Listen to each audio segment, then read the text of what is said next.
بسم اللہ الرحمن الرحیم۔ السلام علیکم، میں ہوں ڈاکٹر نذیر صدیقی اور آپ دیکھ رہے ہیں یوٹیوب چینل۔ ناظرین کرام، اس وقت پورے پاکستان میں ایک بے چینی کی سی کیفیت ہے۔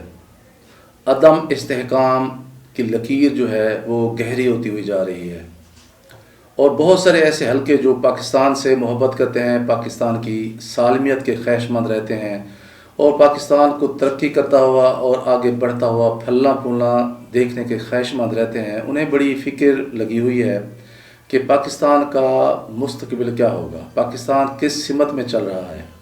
ایک اچھی بھلی چلتی ہوئی حکومت کو جس طرح ایک بیرونی سازش کے تحت چلتا کیا گیا، اس کے اتحادیوں کو ادھر ادھر کیا گیا، پھر اس پارٹی کے اندر پی ٹی آئی کے اندر اراکین کو منحرف کرایا گیا۔ یہ کھیل پچھلے کئی سالوں سے پاکستانی قوم بھی جانتی ہے کہ یہاں کس طرح نادیدہ قوتیں حرکت میں آتی ہیں، اور پھر سارے کا سارا منظرنامہ ہی رات کی تاریکی میں نہیں بلکہ دن کے اجالے میں ہی بدل کر رہ جاتا ہے۔ اس کا نتیجہ اب یہ نکلا ہے کہ عمران خان تو وزیر اعظم ہاؤس سے چلے گئے ہیں، لیکن پھر جس طرح قوم نکلی ہے اور لوگ اب سڑکوں پر، گلیوں پر، شہر دیہات ہر جگہ پھیل چکے ہیں۔ لوگوں نے جس طرح پچھلے سنڈے کو پورے ملک میں احتجاج کیا، پھر پشاور کے جلسے کی آپ صورتحال دیکھ لیں، آپ کے سامنے ہے۔ آج جلسہ ہے کراچی میں، لیکن کل پورا کراچی جلسہ گاہ پہنچا ہوا تھا، اور یہ وقت گزرنے کے ساتھ ساتھ عمران خان کی جو پاپولیٹی ہے وہ بڑھ رہی ہے، اور ادھر سے جو نئی حکومت مورد وجود میں آئی ہے یا لائی گئی ہے، وہ کیونکہ سارے ایسے لوگ ہیں جو ماضی میں ایک دوسرے کے گریبان پکڑتے رہے ہیں، اب ان سے کابینہ ہی نہیں بن پا رہی۔ آج میں دیکھ رہا تھا کہ آصف علی زرداری صاحب کہہ رہے تھے کہ ہم چاہتے ہیں کہ زیادہ سے زیادہ دوست اکاموڈیٹ ہوں، ہم جو ہے وفاقی کابینہ میں نہیں جا رہے۔ اسی طرح جو کراچی میں جس طرح لوگ رسپونڈ کر رہے ہیں، نوجوان یوتھ باہر نکل آئی ہے، اس کی وجہ سے ایم کیو ایم دباؤ میں آ گئی ہے، وہ اب وفاقی کابینہ میں شامل نہیں ہو رہی۔ تو ایک بے چینی کی سی کیفیت ہے، کسی کو کچھ سجھائی نہیں دے رہا کہ وہ اب کرے تو کیا کرے۔ اسٹیبلشمنٹ بھی جو ہے اس کی جو فکری ہے انتشار، وہ بھی قوم کے سامنے ہے۔ اور اگر کوئی کسر رہ گئی تھی تو آج پنجاب اسمبلی میں جو ایک بہت ہی مخدوش اور فکر مندی کی سی جو صورتحال پیدا ہوئی ہے، اس پر پوری پاکستانی قوم بڑی اس کی دل آزاری ہوئی ہے، دل گرفتہ ہے۔ جس طرح ڈپٹی اسپیکر مزاری صاحب کی توہین کی گئی، تذلیل کی گئی، اسے مارا پیٹا گیا، اس کے بالوں سے پکڑ کر اسے کھینچا گیا، ایسا کرنے والوں نے نہ تو قوم کی خدمت کی ہے، نہ ہی ملک کی خدمت کی ہے۔ اور پھر ظاہر ہے جو ڈپٹی اسپیکر جو مزاری صاحب ہیں وہ ایک قبیلے سے تعلق رکھتے ہیں، بلوچ قبیلے سے تعلق رکھتے ہیں۔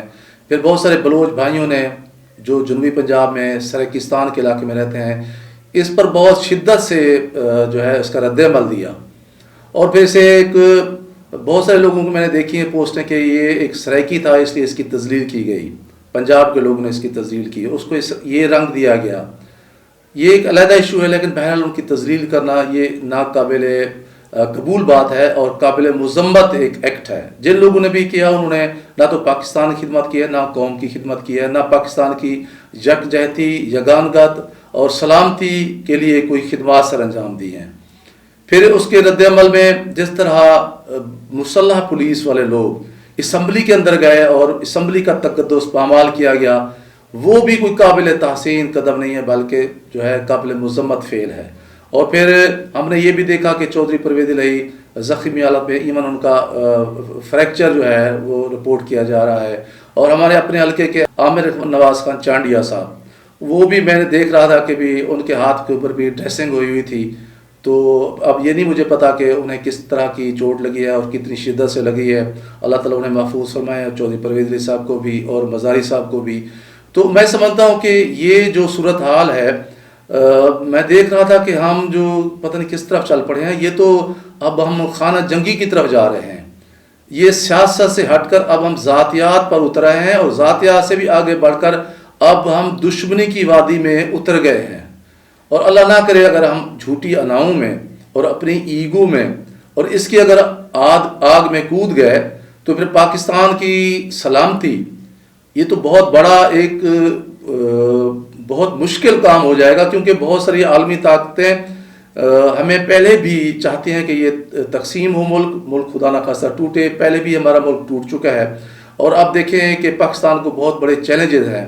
ہمارے اندرونی استحکام کے چیلنجز ہیں، یہاں قومیتوں کے مسائل ہیں، سرائکی لوگ آج بھی اپنی قومیت پانے کے لیے انتظار کر رہے ہیں، انہیں نہیں ملی.